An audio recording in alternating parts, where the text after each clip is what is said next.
15वें उपराष्ट्रपति सीपी राधाकृष्णन को बधाइयों का तांता। प्रधानमंत्री, राज्यपाल, मुख्यमंत्री, नेता प्रतिपक्ष समेत कई राजनेताओं ने दी शुभकामनाएं।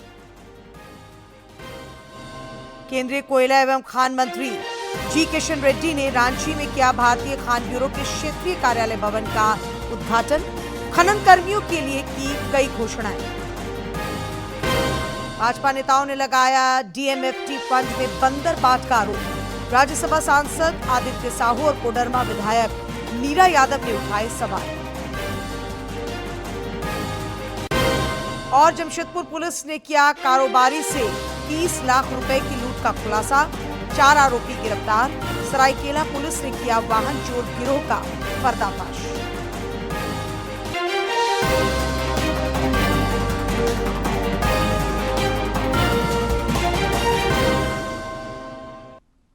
नमस्कार, खबरें झारखंड में आपका स्वागत है। मैं हूं डॉक्टर शीता आनंद और अब समाचार विस्तार से। सीपी राधाकृष्णन ने आज राज्यसभा के सभापति के रूप में पदभार ग्रहण कर लिया। सूचना और प्रसारण राज्य मंत्री एल मुरुगन और संसदीय कार्य मंत्री किरेन रिजिजू समेत अन्य नेताओं ने उन्हें बधाई दी।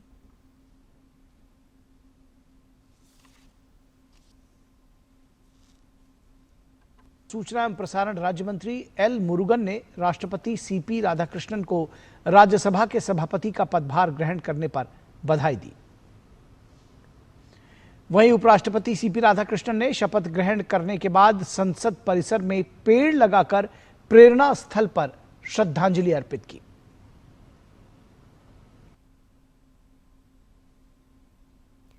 इससे पहले देश के 15वें उपराष्ट्रपति के तौर पर सीपी राधाकृष्णन ने आज पद की शपथ ली।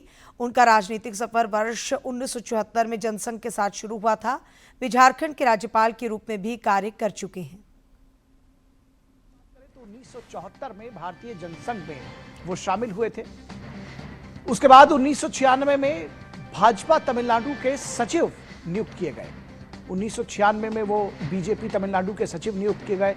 1998 में सीपी राधाकृष्णन कोयम्बटूर से पहली बार सांसद चुने गए। 1998 के लोकसभा चुनाव में उन्होंने कोयम्बटूर से जीत दर्ज की थी। डीएमके के विरुद्ध 1.5 लाख से ज्यादा वोटों से के अंतर से वो उन्होंने 1998 में जीत दर्ज की थी। ये बहुत बड़ा मार्जिन 1998 के लिहाज से। और उसके बाद अगला चुनाव 1999 में वो दोबारा कोयम्बटूर से सांसद चुने गए। सीपीआई के विरुद्ध 55,000 वोटों से के अंतर से उन्होंने जीत दर्ज की थी। 2003 में संयुक्त राष्ट्र सभा का संबोधन भी उन्होंने किया।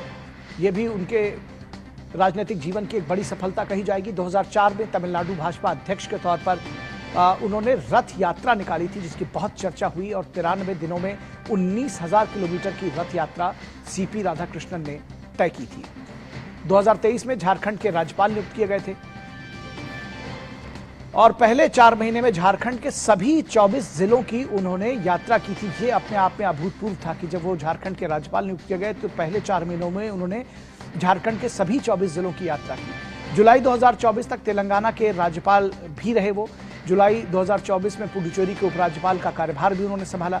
31 जुलाई 2024 से उपराष्ट्रपति बनने तक महाराष्ट्र के वो राज्यपाल रहे थे।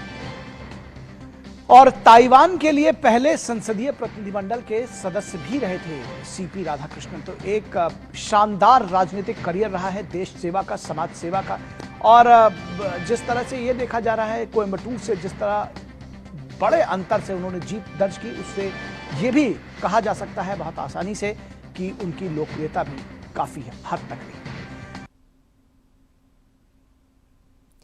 प्रधानमंत्री नरेंद्र मोदी ने सीपी राधाकृष्णन के उपराष्ट्रपति के रूप में शपथ लेने से संबंधित कुछ तस्वीरें सोशल मीडिया पर साझा की हैं। उन्होंने अपने पोस्ट में उनके समर्पण और सेवा भाव की सराहना करते हुए सफल कार्यकाल की कामना की है। थिरू सीपी राधाकृष्णन जी के शपथ ग्रहण समारोह में उपस्थित हुआ। एक समर्पित लोक सेवक के रूप में उन्होंने अपना जीवन राष्ट्र निर्माण, समाज सेवा और लोकतांत्रिक मूल्यों को सुदृढ़ करने के लिए समर्पित कर दिया। जनता की सेवा के लिए समर्पित उनके सफल उपराष्ट्रपति कार्यकाल की कामना करता हूं। सीपी राधाकृष्णन को झारखंड के कई राजनेताओं ने बधाई और शुभकामनाएं दी हैं। राज्यपाल संतोष कुमार गंगवार ने एक सोशल मीडिया पोस्ट में कहा कि श्री राधाकृष्णन के कार्यकाल में राष्ट्र प्रगतिशील और अनुकरणीय सेवा का प्रतीक बनेगा।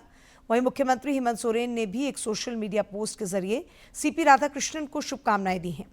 नेता प्रतिपक्ष बाबूलाल मरांडी ने भी उपराष्ट्रपति को शपथ लेने पर शुभकामनाएं दी हैं। श्री मरांडी ने उनके सफल कार्यकाल की भी कामना की है। प्रधानमंत्री नरेंद्र मोदी आज नई दिल्ली स्थित विज्ञान भवन में अंतर्राष्ट्रीय सम्मेलन ज्ञान भारत में शामिल हुए। इस दौरान उन्होंने ज्ञान भारतम पोर्टल का भी शुभारंभ किया। ये एक विशेष डिजिटल मंच है जिसका उद्देश्य पांडुलिपियों का डिजिटलीकरण, संरक्षण और आम जनता की आसान पहुंच सुनिश्चित करना है। चरक संहिता और सुश्रुत संहिता जैसे ग्रंथों की पांडुलिपियों ने आयुर्वेद के ज्ञान को आज तक सुरक्षित रखा है। सुलभ सूत्र में हमें प्राचीन जियोमेट्रिकल नॉलेज मिलती है। कृषि पराशर में एग्रीकल्चर के ट्रेडिशनल नॉलेज की जानकारी मिलती है। नाट्य शास्त्र जैसे ग्रंथों की मैन्युस्क्रिप्ट से हमें मानव के भावनात्मक विकास की यात्रा को समझने में मदद मिलती है। साथियों, हर देश अपनी ऐतिहासिक चीजों को सिविलाइजेशनल एसेट्स और ग्रेटनेस के तौर पर विश्व के सामने पेश करता है। दुनिया के देशों के पास कहीं कोई मैन्युस्क्रिप्ट, कोई आर्टिफैक्ट होता है तो वो उसे नेशनल ट्रेजर के रूप में सहेजते हैं। और भारत के पास तो मैन्युस्क्रिप्ट का इतना बड़ा खजाना है, ये देश का गौरव है। अभी कुछ समय पहले मैं कुवैत गया था, तो मेरे प्रवास के दरमियान मेरी कोशिश रहती है कि वहां कोई 4-6 इन्फ्लुएंसर्स हो और मेरे पास समय हो तो कुछ समय मैं उनसे बिताता हूं, उनकी सोच समझने का प्रयास करता हूं। मुझे कुवैत में एक सज्जन मिले जिनके पास सदियों पहले भारत से समुद्री मार्ग से व्यापार कैसे होता था उस पर इतने डॉक्यूमेंट्स उनके पास है और उन्होंने इतना संग्रह किया है और इतने गौरव, यानी बड़े गौरव के साथ कुछ लेकर के मेरे पास आए थे। मैंने देखा यानी ऐसा क्या क्या होगा, कहां कहां होगा, हमने इन सबको संजोना है। अब भारत अपने इस गौरव को गर्व के साथ विश्व के सामने प्रस्तुत करने जा रहा है। केंद्रीय कोयला एवं खनन मंत्री जी किशन रेड्डी ने झारखंड दौरे के दूसरे दिन आज रांची में कई कार्यक्रमों में शिरकत की। उन्होंने रांची में भारतीय खान ब्यूरो के क्षेत्रीय कार्यालय भवन का उद्घाटन किया। ये भवन आधुनिक सुविधाओं से लैस है। इस अवसर पर खान विभाग के वरिष्ठ अधिकारी संजय लोहिया और पंकज कुलश्रेष्ठ भी मौजूद थे। मौके पर केंद्रीय मंत्री ने कहा कि भवन में कर्मचारियों को बेहतर वातावरण में काम करने का अवसर मिलेगा। उन्होंने कहा कि नया सेटअप माइनिंग सेक्टर की सुरक्षा और मॉनिटरिंग को मजबूती प्रदान करेगा।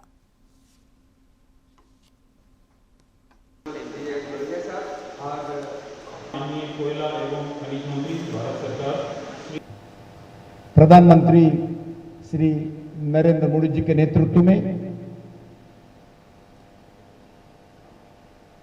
देश में दिल्ली राजधानी से साथ साथ पूरे देश में एक इंफ्रास्ट्रक्चर एक्टिविटी हो, एडमिनिस्ट्रेटिव इंफ्रास्ट्रक्चर हो, उस मजबूत करने में लगातार भारत सरकार काम कर रहे हैं। दिल्ली में पार्लियामेंट का नया भवन हो, पूरे मिनिस्ट्रीज का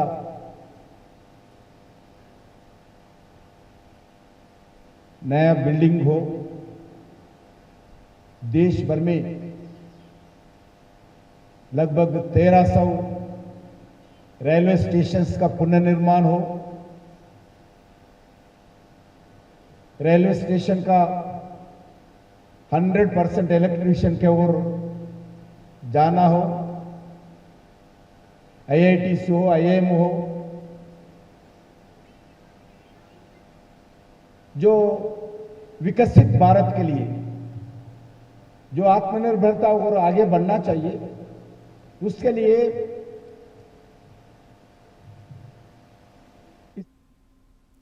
इससे पहले केंद्रीय मंत्री जी किशन रेड्डी ने रांची में प्रेस वार्ता को संबोधित करते हुए कोल इंडिया लिमिटेड और खनन कर्मचारियों के हित में कई बड़ी घोषणाएं की। उन्होंने कहा कि केंद्र सरकार झारखंड के विकास के लिए प्रतिबद्ध है और आदिवासियों के कल्याण के लिए लगातार काम कर रही है। केंद्रीय कोयला एवं खनन मंत्री जी किशन रेड्डी ने रांची में प्रेस वार्ता को संबोधित करते हुए कोल इंडिया लिमिटेड के कर्मचारियों और खनन श्रमिकों के लिए 3 लाभों की घोषणा की। इनमें कोल इंडिया लिमिटेड के अंतर्गत आने वाले सार्वजनिक उपक्रमों के सभी कर्मचारियों के लिए एक जैसी वर्दी, अनुग्रह राशि को 15 लाख रुपए से बढ़ाकर 25 लाख रुपए करना, साथ ही नियमित और संविदा कर्मचारियों सहित सभी कर्मचारियों के लिए 1 करोड़ रुपए का अतिरिक्त बीमा भी शामिल है। दूसरा एक्सग्रेशिया अभी तक 15 लाख है, उसको 25 लाख बढ़ा रहे, 25 लाख बढ़ा रहे, 15 lakhs to 25 lakhs। नंबर 3, जो लाइफ इंश्योरेंस है, जो भी अभी तक कोल कंपनीज के द्वारा हो, अलग अलग सेक्टर जो भी मिल रहे, उसको एडिशनल इंक्लूडिंग एक्सग्रेशिया अलग रखते हुए 1 करोड़ अलग कर रहे, कॉन्ट्रैक्चुअल वर्कर्स को 40 करोड़ कर रहे। केंद्रीय मंत्री जी किशन रेड्डी ने कहा कि भारत पहली बार 1 अरब टन कोयला उत्पादन कर रहा है और इसमें झारखंड का भी महत्वपूर्ण योगदान है। उन्होंने कहा कि केंद्र सरकार झारखंड के विकास के लिए प्रतिबद्ध है और आदिवासियों के कल्याण के लिए लगातार काम कर रही है। भारत का प्रधानमंत्री नरेंद्र मोदी जी के नेतृत्व में भारत हर क्षेत्र में आत्मनिर्भर बनाने का प्रयास, हम एक कमिटमेंट के साथ आगे बढ़ा रहे हैं।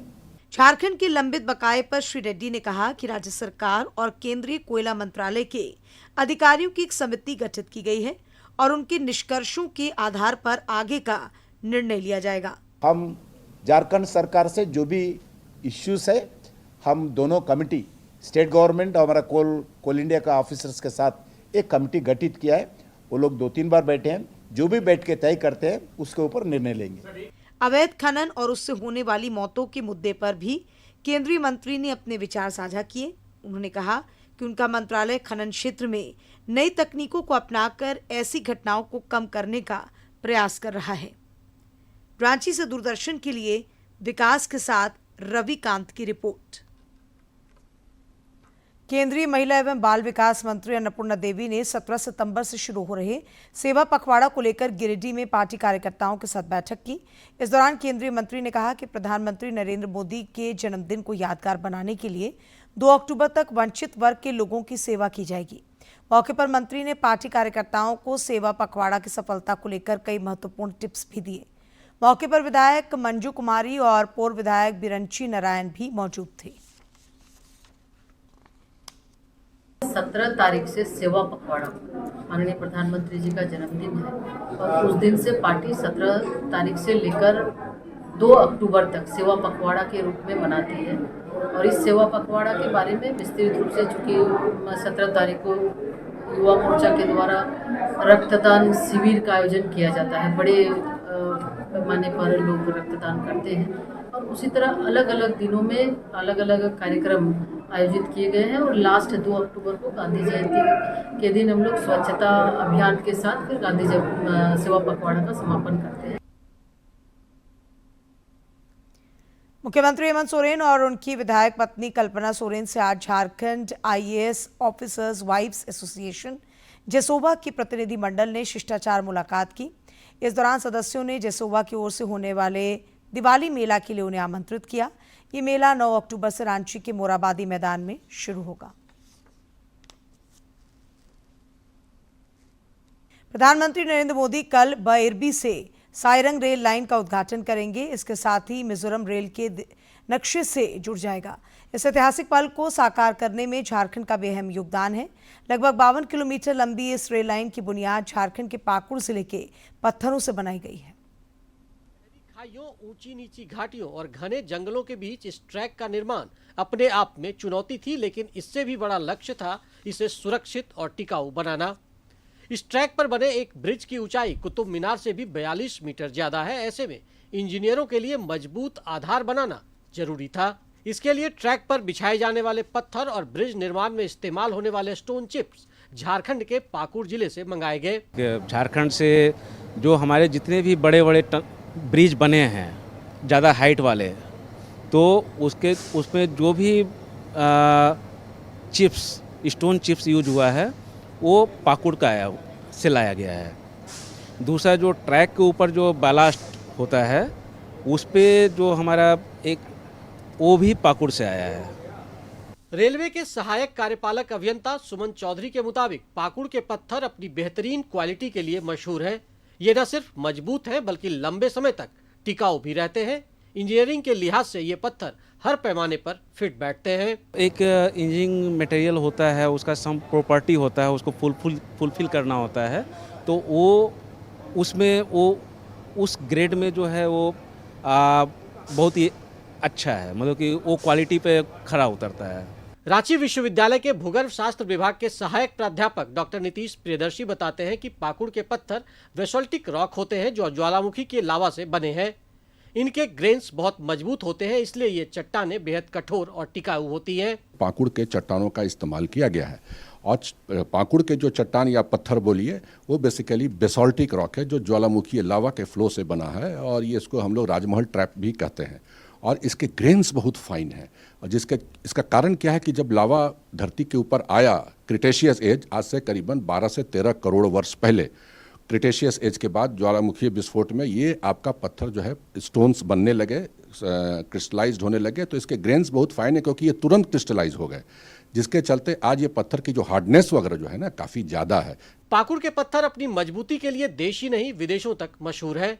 बड़ी और टिकाऊ संरचनाओं में इनका इस्तेमाल लंबे समय से होता आया है। छोटा नागपुर का पठारी क्षेत्र इस तरह के खनिज संपदा से भरपूर है। दो पत्थर मेन है, एक आपका इग्नियस और दूसरा आपका मेटामॉर्फिक। तो मेटामॉर्फिक तो हाईली मेटामॉर्फोस्ड हो गया, तो इग्नियसी रॉक है जिसमें बेसॉल्ट एंड ग्रेनाइट, जिसका इस्तेमाल हम लोग decorative purpose, constructions purpose, road बनाने के लिए और आपका रेलवे ट्रैक बिछाने के लिए और भी बहुत सारे ये दो पत्थर हमारा बेसिक इन्वॉल्व होता है। जो झारखंड से लगा हुआ एरिया है वहाँ इस तरह के पत्थर मिलते हैं, क्योंकि ये बहुत बड़ा जो है कि जियोलॉजिकल स्ट्रक्चर का एक बहुत बड़ा ही है छोटनागपुर प्लेटो जो है। तो चाहे छोटनागपुर बंगाल नीस इसको पहले बोलते थे, तो ये एक बहुत बड़ा ब्लॉक था जो सारे इसी में थे। तो बहुत जगह माइनिंग होता है आपका स्टोन्स का। हमने कहा सिंहभूम से लेकर, खूंटी से लेकर, पाकुड़ से लेकर, बंगाल से लेकर, उड़ीसा, झारखंड, सब मध्य प्रदेश, छत्तीसगढ़। झारखंड के पाकुड़ से निकले ये पत्थर अब मिजोरम में विकास की नई पटरी की नींव बन चुके हैं। झारखंड के पाकुड़ के पत्थर मिजोरम तक पहुंच रही रेल ट्रैक की बुनियाद को मजबूती से थामे खड़े हैं। यह सिर्फ एक रेल लाइन नहीं बल्कि झारखंड के योगदान और देश की एकजुट ताकत और एक भारत श्रेष्ठ भारत का प्रतीक है। डीडी न्यूज के लिए कैमरा पर्सन विकास के साथ मैं गौरव। डीएमएफटी फंड को लेकर भाजपा लगातार राज्य सरकार पर हमलावर है। राज्यसभा सांसद आदित्य साहू ने आज पाकुड़ में सरकार पर आरोप लगाते हुए कहा कि डीएमएफटी फंड का दुरुपयोग किया जा रहा है। इस राशि का खर्च गरीबों के हित में नहीं कर राजनेता और अधिकारियों के हित के लिए किया जा रहा है। उन्होंने भाजपा कार्यकर्ताओं के साथ बैठक कर सेवा पखवाड़ा के दौरान चलाए जाने वाले कार्यक्रमों की जानकारी ली। श्री साहू ने सूर्या हांसदा के एनकाउंटर को फर्जी बताते हुए इसकी सीबीआई जांच की मांग की। सरकार से मांग करते हैं, मंजी से मांग करते हैं कि सूर्या हांसदा हत्याकांड, जो गरीब बाप माँ का बेटा था, जो वहां पर संघर्ष करता था, उसकी हत्या की गई है, ऐसा आम लोगों का कहना है, उस क्षेत्र के लोगों का कहना है। ये भारतीय जनता पार्टी का नहीं कहना है, झारखंड के एक एक लोगों का कहना है। एक उभरता हुआ जो सितारा था, जिस प्रकार से उसका हत्या किया गया है, जिस प्रकार से पूरे प्रदेश में आग लगी हुई है, आप सीबीआई जांच की अनुशंसा कर दीजिए। इधर राज्य की पूर्व शिक्षा मंत्री और कोडरमा विधायक डॉक्टर नीरा यादव ने भी डीएमएफटी फंड और एस्टीमेट घोटाला को लेकर राज्य सरकार पर निशाना साधा। पूर्व मंत्री ने कहा कि हाल ही में नेता प्रतिपक्ष बाबूलाल मरांडी ने डीएमएफटी फंड की राशि खर्च करने पर सवाल उठाए थे। कोडरमा में भी इस फंड की राशि का बंदरबाट किया जा रहा है।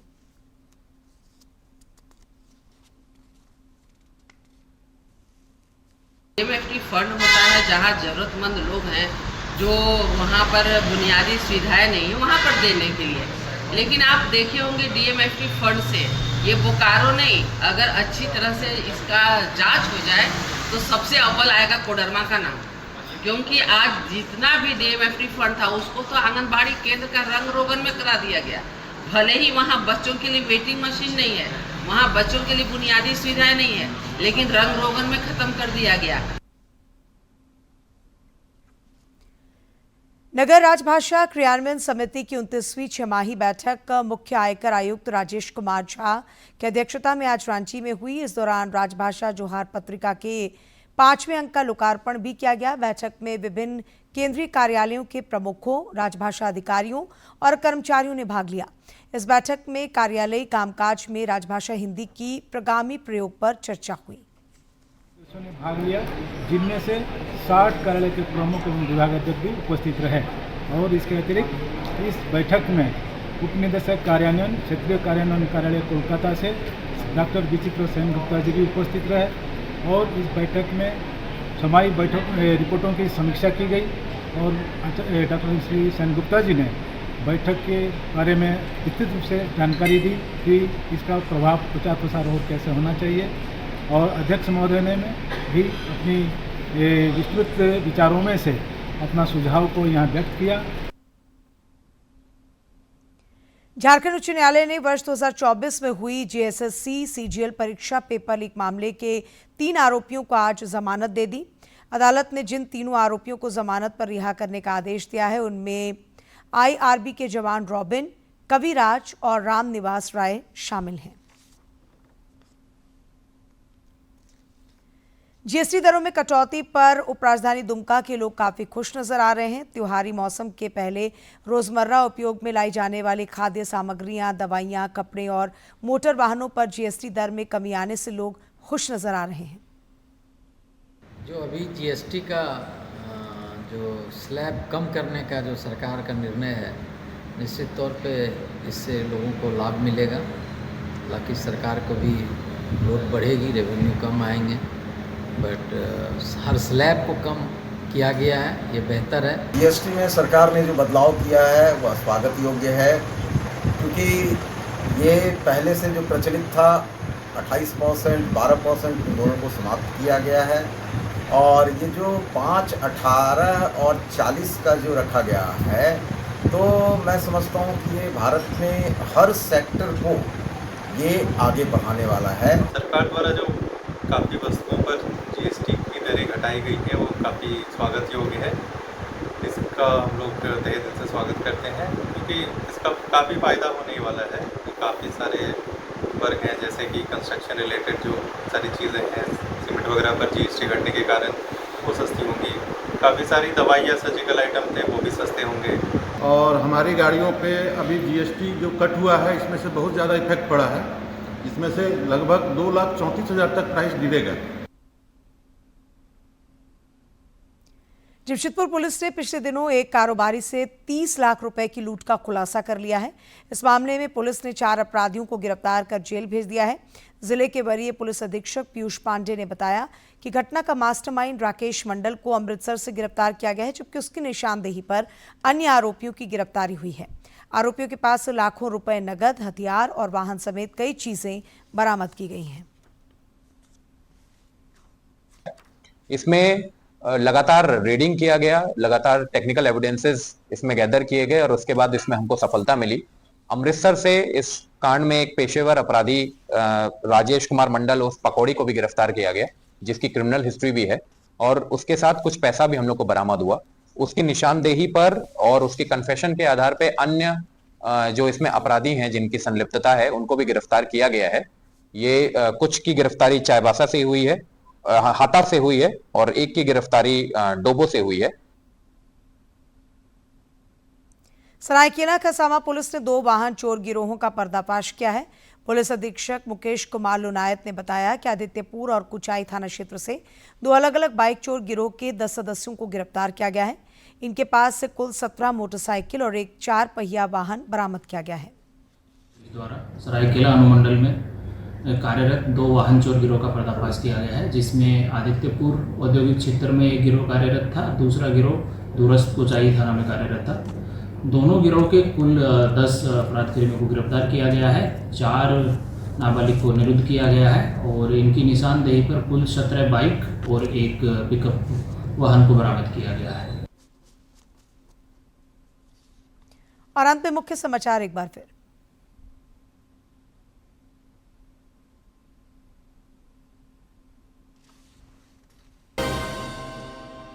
पंद्रहवें उपराष्ट्रपति सीपी राधाकृष्णन को बधाइयों का तांता। प्रधानमंत्री, राज्यपाल, मुख्यमंत्री, नेता प्रतिपक्ष समेत कई राजनेताओं ने दी शुभकामनाएं। केंद्रीय कोयला एवं खान मंत्री जी किशन रेड्डी ने रांची में किया भारतीय खान ब्यूरो के क्षेत्रीय कार्यालय भवन का उद्घाटन। खनन कर्मियों के लिए की कई घोषणाएं।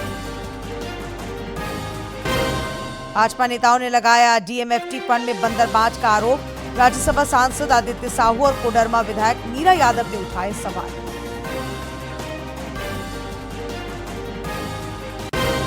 और जमशेदपुर पुलिस ने किया कारोबारी से 30 लाख रुपए की लूट का खुलासा। 4 आरोपी गिरफ्तार। सरायकेला पुलिस ने किया वाहन चोर गिरोह का पर्दाफाश।